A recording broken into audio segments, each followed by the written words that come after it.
Cropping Up Stockers, Zach, the stock cropper, coming to you on a thankfully very dewy morning. I've already gone full soak mode for pants after choring stuff here this morning, and another busy week at the farm. Gonna bring everybody up to speed.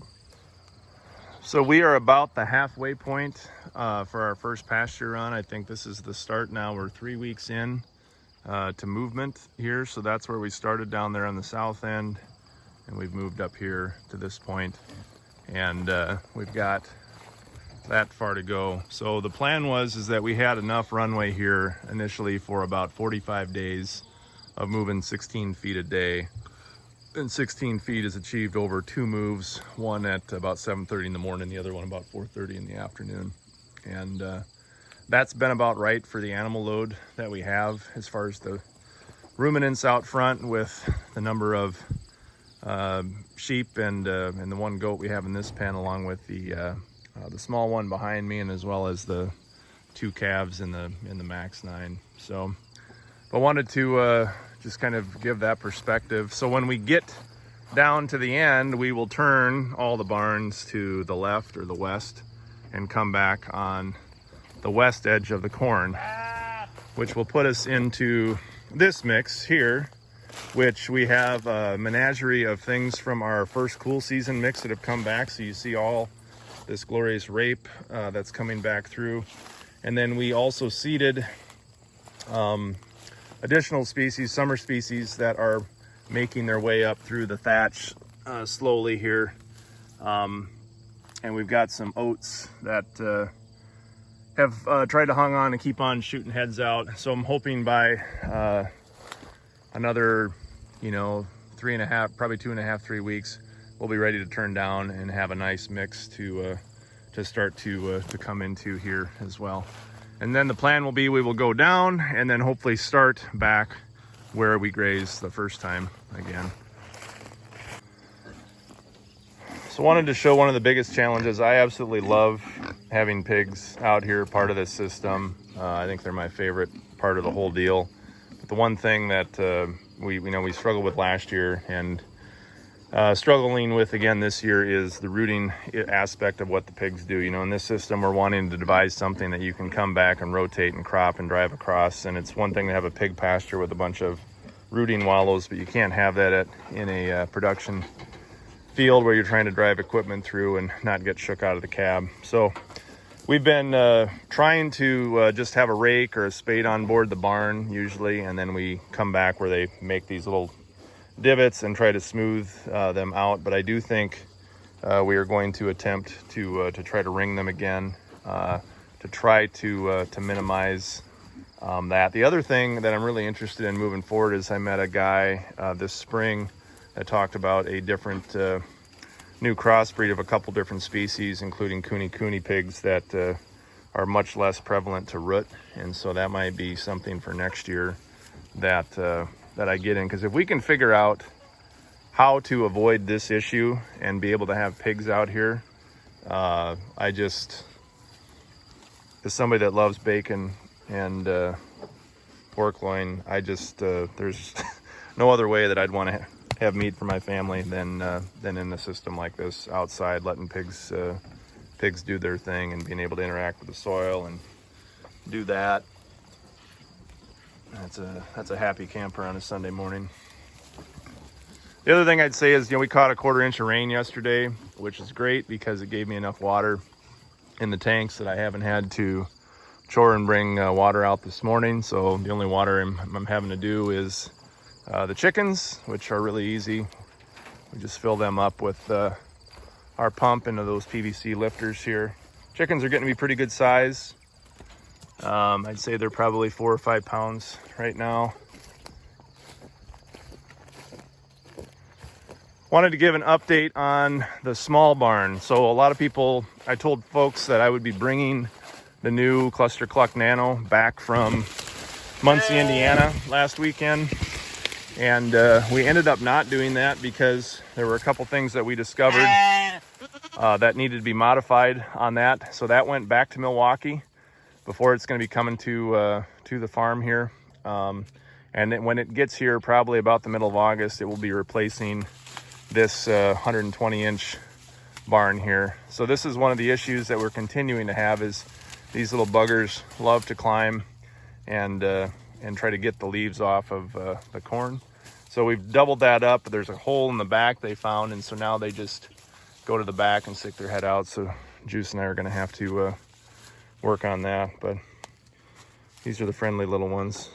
These guys are my favorites too. But they're enjoying life. They get this fresh stuff every morning to dive into.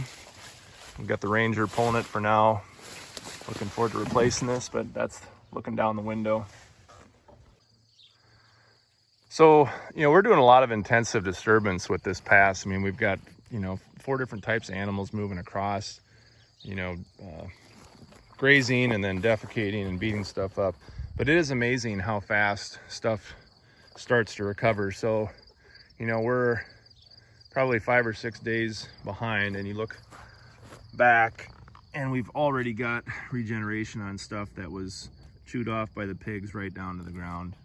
And so this millet and sorghum Sudan grass that we have is just outstanding for having the ability to rejuvenate. And as you can see, as we walk the 3 weeks of grazing backwards, it gets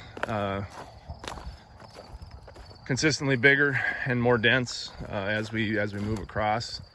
And you got spots here where we've already got stuff that's 6-8 inches tall again. And so the idea and the hope is that we can come back here after we make the next run and then more quickly move through this area. We're not going to be as dense, so we're going to have spots like this. One of the ideas that we've had is actually putting a cedar on the back to help fill in the gaps where the animals do too much, to ensure that we've got something growing. I don't know that it would matter here in Iowa this year because we just can't seem to get more than a 1/4 inch of rain at a time. But you can see as we go all the way back, we're going to have some pretty decent regrowth coming. It looks spotty now, but it's amazing how well this will fill in. I didn't think anything last year was going to fill in, and we ended up having thick stuff that was 10 foot tall by the middle of September on the first strips that we grazed last year, about the same time we did these. So, and this is a great illustration of just how much of a difference it makes with the amount of disturbance and how fast stuff recovers. I showed this a little bit last week, but this is where we started the 10-foot barn with just sheep and goats and chickens.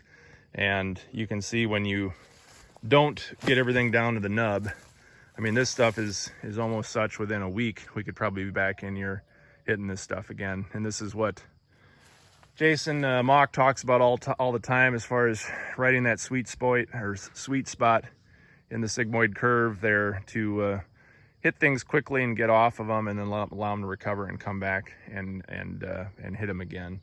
And that's the key thing. If I want to have pigs, is I have to figure out a way to either move the pigs faster or change or modify their behavior to allow them to exist in this system.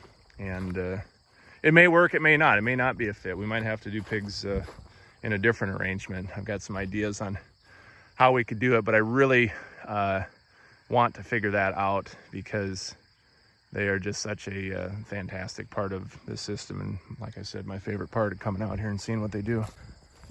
So this is the start of the 3 weeks where the Max 9 went, where we had the grazing. And you can see the difference in recovery. Actually, so the cattle are on the left side, and you can see when we had a couple rain events, the cattle actually did more damage on their side of the barn with just stomping stuff down from being inside. So that's the difference left to right here, is the cattle side of the barn and then just the pig side of the barn. Keep in mind the pigs are elevated on tenderfoot inside, so that's why you see the difference there from left to right.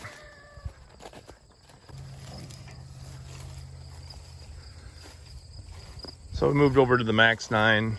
This has really been working well. I was worried with this barn with how wide it was and how we had it set up for being able to move it through the field with a tractor, if we were going to be able to steer it accurately. And We just have a chain through the middle here that we draw tight with a single chain going up to the tractor.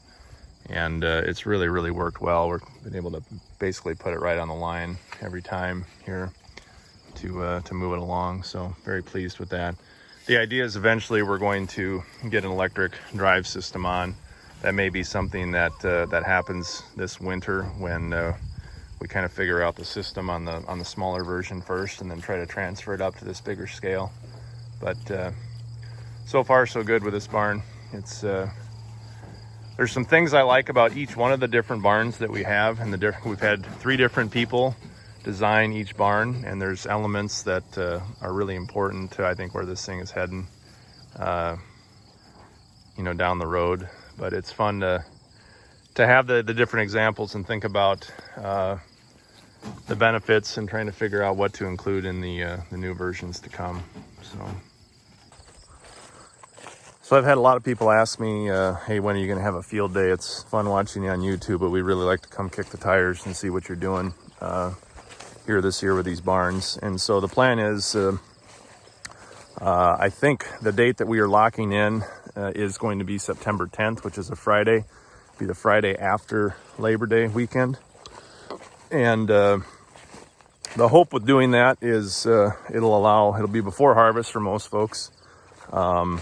And it will allow folks to have the ability, if they need to travel a ways, to have the option to stay Friday night and take off on Saturday morning, getting back to wherever they want to come from. So, and then so at the field day here, I think I locked down a fantastic keynote speaker yesterday morning that I'm really excited to have come.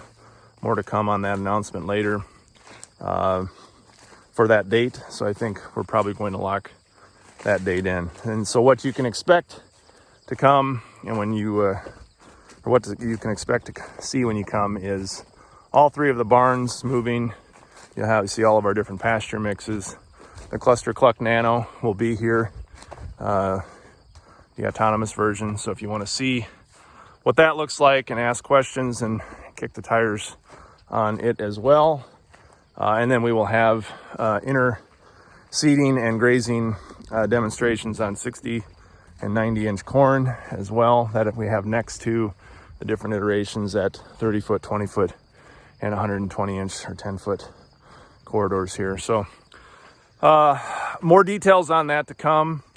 Hopefully maybe going to line up another speaker or 2, but really excited to have the ability to get people here. And I'm hopeful that it's going to keep raining. The long-term forecast looks good to get my pastures, which are not tall enough right now, to get them up. But we're hopeful that we're going to get lucky on this weather pattern and keep things green so we have things to graze. So that is the update for this week. Appreciate everybody's support. It's been a really fun week coming off of the high out in Indiana with launching the ClusterCluck Nano this week. Had a lot of great conversations. People reach out to me wanting to know more about the future of that thing. And, you know, especially by our field day, we should have a lot better idea once we get that version retooled and back out here.